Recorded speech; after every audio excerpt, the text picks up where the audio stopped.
Break के बाद आपका स्वागत है। कहते हैं मुंबई शहर में हर चीज मिलती है, यहाँ कमी है तो बस जगह की। फिर यह जगह चाहे खुद के रहने के लिए हो या कार पार्क करने के लिए हो। जरा सोचिए, जिस शहर में लोगों के रहने का ठिकाना नहीं है, वहां एक कार के लिए 3-3 पार्किंग की जरूरत भला कैसे पूरी हो सकती है। मुंबई के लाखों वाहन मालिकों और चालकों के लिए पार्किंग एक सरदर्द बन गया है। विश्व की किसी भी सिटी के मुकाबले मुंबई में प्रति किलोमीटर सबसे ज्यादा कारें हैं और इन कारों के लिए पार्किंग की कोई जगह नहीं है। क्या करेगा उसके लिए? अभी पार्किंग तो है नहीं, तो 20 रुपए भी देना ही पड़ता है ना। अभी नहीं है तो ऐसा बैठना पड़ता है, हमको सब वादा हो जाता है सब जगह जाने का। क्या है, किधर किधर 5 रुपए का जगह पे 40-50 रुपए भी ले लेते हैं, तो उसमें थोड़ा चलेगा। ये तो बहुत नाइंसाफी है। यहाँ तो कहीं भी जाएगा तो पार्किंग मिलती नहीं। कहीं ये शेयर मार्केट की वजह से तो कहीं भी पार्किंग हो रही नहीं है। और जहाँ हम लोग पार्किंग लगाते हैं तो आज कहीं पहले 500 रुपये लेते थे, अभी तो 10 रुपये मांगते हैं। 10 से अभी तो अभी डायरेक्ट 30 रुपये मांगते हैं। हमसे होता नहीं है तो हम यहाँ पर डबल पार्किंग करते हैं तो हवालदार आके सताते हैं। हम लोग कहीं भी जाएगा तो अभी पार्किंग मिलता ही नहीं है। बहुत प्रॉब्लम हो गया पार्किंग का यहाँ पर।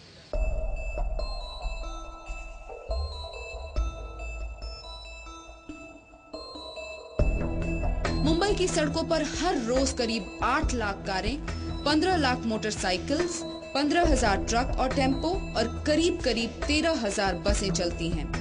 हर साल वाहनों में करीब 9% की बढ़ोतरी होती है, जबकि इनके लिए बनने वाली सड़कों में 0.5% की ही बढ़ोतरी होती है। ऐसे में पार्किंग के लिए जगह न मिलना स्वाभाविक है। बॉम्बे में काफी पार्किंग एरिया होनी चाहिए, अनपार्किंग लॉट्स होने चाहिए, जैसे लंदन में होते हैं 6 माला 8 माले का, तो कम से कम whole day you can keep it. पर यहाँ तो कोई बनाते नहीं है और काफी परेशानी होती है। जब ड्राइवर के बिना तो आ ही नहीं सकते गाड़ी के साथ में। हर कार के लिए 3 पार्किंग स्पेस की जरूरत होती है। एक पार्किंग स्पेस घर में, एक दफ्तर में और एक दूसरे कामों पे जाने के वक्त चाहिए होती है। और ये पार्किंग स्पेस कार के साथ यात्रा नहीं करती। और हर कार को करीब 100 स्क्वायर फीट पार्किंग की जगह चाहिए होती है। और जगह ही एक ऐसी चीज है जिसकी मुंबई में काफी कमी है। मुंबई में हर साल करीब 60,000 से भी ज्यादा गाड़ियां सड़कों पर आती है और नैनो जैसे लकटकिया कार आने से भीड़ और भी बढ़ जाएगी। लगता है आने वाले सालों में कार से ज्यादा कार को पार्क करना ही ज्यादा भारी पड़ेगा। पे एंड पार्क की समस्या पर हम चर्चा कर रहे थे अफजल जी के साथ।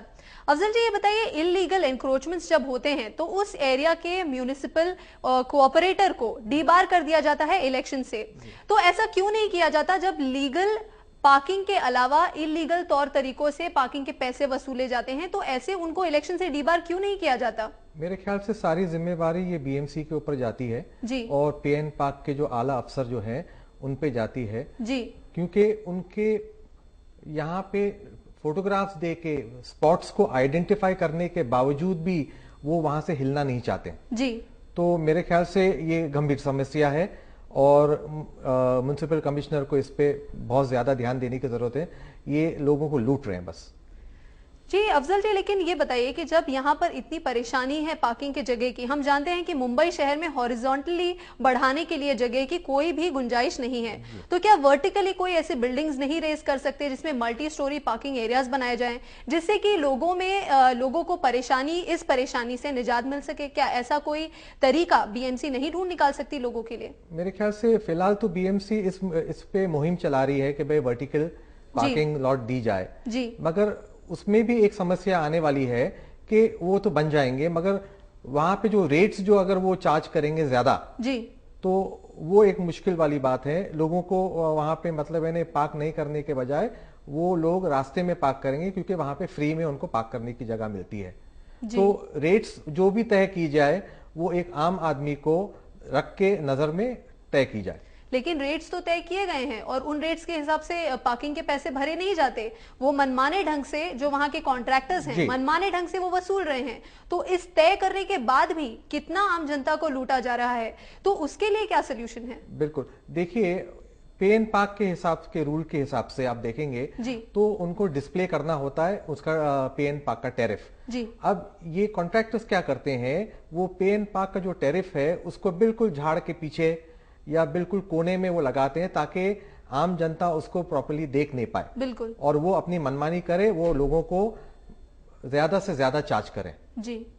दूसरी चीज क्या है कि जो पे एंड पार्क के जो आला अफसर हैं वो कहते हैं कि भाई अगर ऐसी चीज हो रही है तो आप हमें ओरिजिनल रिसीट लाके दीजिए जी। दूसरी तरफ आप देखेंगे तो जहां पे 11 रुपया चार्ज करना है वो 240 रुपए चार्ज कर रहे हैं जी। तो ये लाजमी बात है कि वो रिसीट तो आपको देंगे नहीं। बिल्कुल जी। तो इन दोनों के बीच में आम जनता पीसी जा रही है और आम जनता को लूट लिया जा रहा है। जी, हम आपसे बात करते रहेंगे। अब हम आपको दिखाते हैं कि पे एंड पार्क से जुड़े क्या है नियम कायदे और कितने पैसे आपसे किए जाने चाहिए वसूल।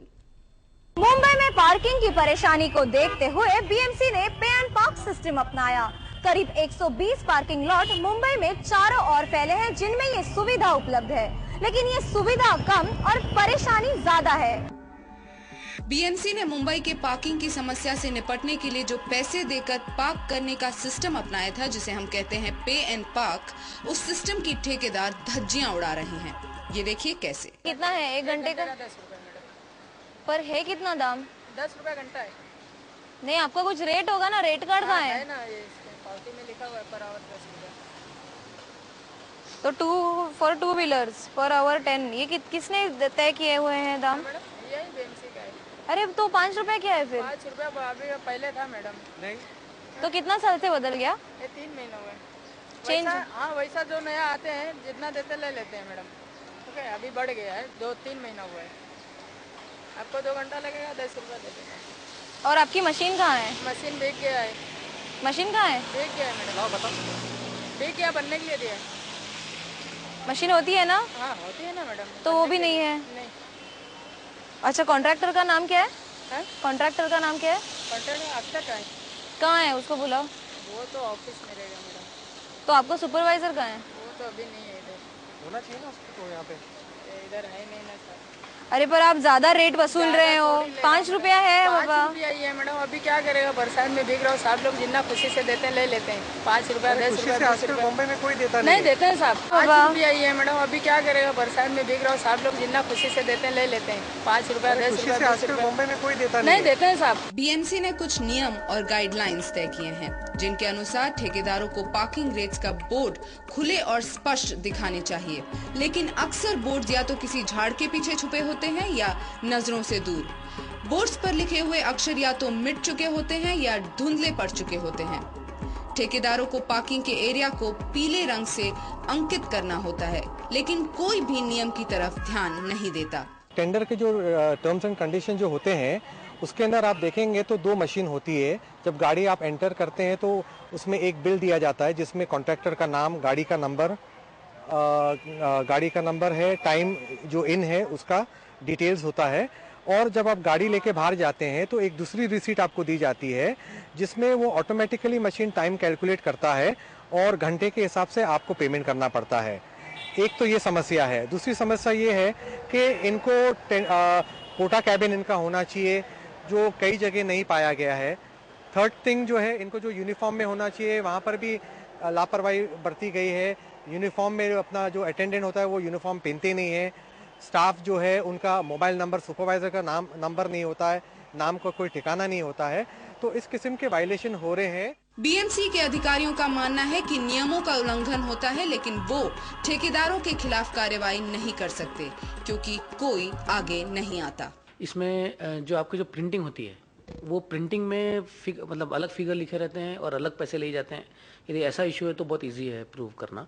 बीएमसी को सबूत चाहिए और पे और पार्क के ठेकेदार रिसिप्ट ही नहीं देते, तो सबूत कहां से मिलेगा? दरअसल ये एक ऐसा गोरख धंधा है जो पार्किंग की जगह की कमी और लोगों के पास समय की कमी की वजह से फल फूल रहा है। हमने देखा वीडियो में कि कितने सारे नियम और कानून है इसके जिसको बीएमसी को फॉलो करना चाहिए, लेकिन वैसा हो नहीं रहा है। जैसे कि एक इसमें से है वो जो मीटर, जो इलेक्ट्रिक मीटर के जरिए एक इन टाइम और आउट टाइम पता चलता है, जिसका कभी भी उपयोग नहीं होता। आपको पार्किंग के नाम पर एक रिसीट दे दी जाती है, एक छोटा सा पर्चा जो आपके लिए, आपने अपनी गाड़ी वहां पर पार्क की है उसके लिए ये एक सबूत के तौर पर, लेकिन उस इलेक्ट्रिक मीटर का कहीं भी इस्तेमाल नहीं होता। ये कितना सही है? देखिए, ये मीटर का इसलिए इस्तेमाल नहीं करते हैं क्योंकि अगर मीटर का इस्तेमाल करेंगे तो उसमें क्या हो जाएगा, उनको सीधा सीधा कैलकुलेट जो होता है पीरियड ऑफ पार्किंग, वो कैलकुलेट होके उसका अमाउंट आपको मिल जाता है जी। और उसमें फिर बाद में गड़बड़ी वो कर नहीं सकते हैं जी। तो ये गड़बड़ी करने के लिए ही ये सारे मशीन को मेरा मानना है कि ये खराब कर देते हैं जी, ताकि ना मशीन रहेगी ना वो कैलकुलेट कर पाएंगे और वो अपनी मनमानी करेंगे। तो फिर इससे हम कैसे बचा सकते हैं आम जनता को? देखिए, बीएमसी की विजिलेंस डिपार्टमेंट होती है जी, उनका काम है कि ये अपना जहाँ पे जितने भी कॉन्ट्रैक्ट जहाँ पे दिए गए वहाँ पे टाइम टू टाइम उसको इंस्पेक्ट करें जाके जी। और दूसरी चीज क्या है, एक बहुत बड़ा मुद्दा जो है वो 24 वार्ड के अंदर सिर्फ 3 अधिकारी है जी, जो पे एंड पार्क को संभालते हैं जी। बहुत बार मैंने एपेक्स कमेटी में इस चीज की मांग रखी है जी, कि ये जो 24 वार्ड्स है वहां पे जितने भी वार्ड ऑफिसर्स हैं जी, उनको जिम्मेदारी दी जाए ताकि वो अपने जुरिडिक्शन में जो भी पे एंड पार्क है उस पे ध्यान दे, उस पे विजिलेंस रखें जी, बिल्कुल, ताकि लोगों को लूटा नहीं जाए। जी, बिल्कुल, मगर बिल्कुल। उसका अभी तक कोई समाधान हुआ नहीं है। जी। मेरे सालों के बात करने पर भी इस पे कोई गौर किया नहीं गया है। बड़ी हैरत अंगेज बात है। जी अफजल जी, आपका बहुत बहुत शुक्रिया हमारे साथ जुड़ने के लिए। तो ये थे अफजल जी जो बता रहे थे कि ये मुद्दा तो कई बार उठाया गया है लेकिन इस बारे में अभी भी कुछ किया नहीं गया है। आज के लिए पार्किंग के बारे में बस इतना ही। शुक्रवार को हम इसी मुद्दे पर आगे चर्चा करेंगे और आपको बताएंगे कि मुंबई में बीएमसी ने कितने पार्किंग लॉट्स मुहैया कराए और उनकी पार्किंग की टोटल क्षमता कितनी है और इन पार्किंग लॉट्स में आधिकारिक तौर पर वसूल किए जाने वाले रेट्स क्या हैं और असल में वसूला क्या जाता है। और इसी के साथ फिलहाल इस बुलेटिन में इतना ही। समय मुंबई पर खबरों का सिलसिला लगातार जारी रहेगा। मुझे दीजिए इजाजत। सारा प्रणाम।